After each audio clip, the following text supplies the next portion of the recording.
Do you think the American riders understand how good they've got it? They don't know. They get more money. They get better tracks. They get more publicity. They can just do more in general. Do you think they really appreciate that? For instance, put Jeffrey Herlings in America with the same results for same career, you might have doubled the money. I would have doubled the money. I would have had more fun, I think. Oh, yeah. But a young Jeffrey Herlings living in California would have a lot of fun. Yeah. Oh, I'll be top shagger. I think if a 2011 Jeffrey Herlings was in California, we may have lost you forever. I think most of the guys are in Florida, right? Even though, but I mean, the heat is brutal, but I think you learn to live in that. No, yeah, I mean, that's why a guy like Villopoto, for example, right, and a guy like Carmichael, they had a short career but very successful. We all know a little bit the figures in Supercross, what they make. It's not a secret. Yeah, like for instance, $100,000 bonuses for a win. You don't get that. And just the MXGP bonus for the teams are just way lower, right? I don't know the right figures from everyone else. And it's not one team; it's everyone. It's everyone's team, right? So imagine you winning like $100,000. That's the average of a AMA Supercross and average of an AMA outdoor, right? Let's just take average of $100,000. Maybe with the gear deal, Supercross a bit more. Yeah, maybe gear outdoors bonus, a bit less. Goggle bonus. Let's take $100,000. Like imagine Villopoto's career, right? And then you have the championship bonus are very high. You can win 2 championships a year. A guy like Villopoto won the Monster Million, and he had a huge salary, right? With Monster, Thor, all these guys. I'm just taking Villopoto as a or Ricky with Fox, for example. Like you could make like easily 6-7 million a year, I guess. Yeah. Like if you would win like 10 outdoors, 10 main events, both championships, all right, that's already like almost a 4 million. Yeah. And then you could win a Monster Million, that's a 5, and then you would have your normal contract. So they could make up to 6, 7, 8 million. I don't see any MXGP rider ever make up to 6, 7, 8 million. Yeah. Well, 2018 was like the best that an MXGP rider could ever do. Okay, maybe you could have won 2 more races, but no one's ever going to do a better season than that. Yeah. And I'm guessing, overall that season, were you less than that? Yeah, I even said in an interview, it's not a secret. I think I made like 4.5 million.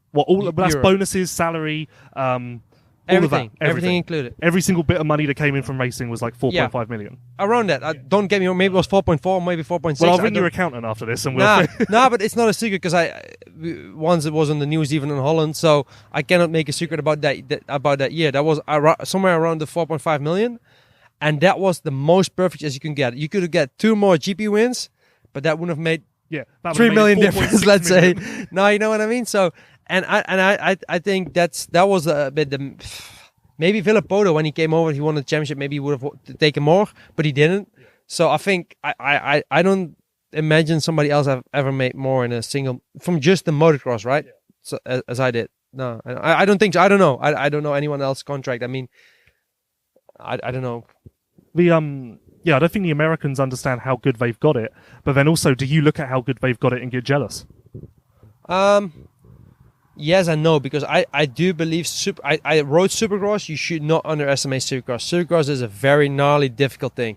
Yeah, I got the same. Pants coming up all the time. Supercross is a very gnarly thing, and people underestimate how dangerous it actually is. Like going through that whoops, 25 laps in the main event, copped out. It's not easy. Like it's really not easy to do. But you could do it. Like if you went to Ernée is October the 7th. Yeah. If you flew to America October the 8th and you dedicated yourself like you did in 2018 to MXGP, I think you would come out at Anaheim 1 and be fine. Okay, maybe you wouldn't win, but I think you'd be top 5. I did it as a mixed cup, right? In 2016, I think I got second behind Dungy. That was a great race. Yeah, but it was like a Supercross race without whoops. Yeah. Okay, not as bad as Supercross as what the guys are. I think if it would be Supercross without whoops, like the whoops, damn, those things bit me a lot of times when I went in the US for there's one YouTube video, isn't there? Oh, that was just one of the 25 crash ahead. I was like, send me back to home. Send me to Lommel. But it's that's why I think like doing like the Monster Cup for guys. He finished 3rd, I think, the last time, or 4th or something. I think it's Supercross itself is not that difficult. Just do a full series, 17 races straight almost, besides Eastern weekend, I guess.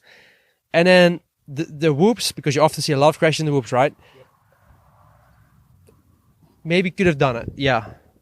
Okay then. Well, people, I'm going to have to ask. Not anymore, because I'm almost 30 now. I'm not going. No, but people are going to say SMX. That's not got whoops.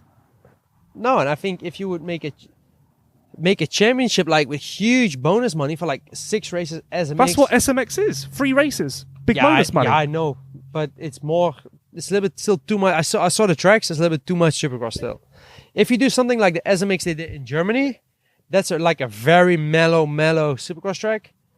Not with full blown out rhythm sections, you know? Yeah, I guess there are a couple of rhythm sections. But still, there's a lot of like flat straights and sweepers, but I guess the rhythm sections are going to be the problem. Yeah. You just need step-ups and tabletops. I cannot bring my Lomo suspension into that thing, you know what I mean? I don't know, you could try. But also for us, like the Americans, they start doing that from 15, 16 years old, really focusing on Supercross. Like we also the temperatures and the weather, like where are we going to practice Supercross in the winter? Where? You can only go in Spain, maybe. But, okay, you say that about the SMX series over there. Jeffrey Herlings goes to America in 2026. Does the outdoors? I didn't say I'm going. I'm just... Okay, no, let's say Jeffrey Herlings goes. Yeah. Okay. He does outdoors. I'm 31, man. I'm not freaking going to... I'm already scared when I'll make LaRocco's leap by that time. I'm not going to do SMX. You double LaRocco's leap every lap, you'll be fine. double single. Yeah, so you get third in the outdoors, let's say you won't win it. And then someone says to you, yeah, you qualified for the SMX. If you finish third there, you get 750 grand. And all you've got to do is do those 3 races. You're turning that down, are you? No, come on. Come on. I would go for the start money.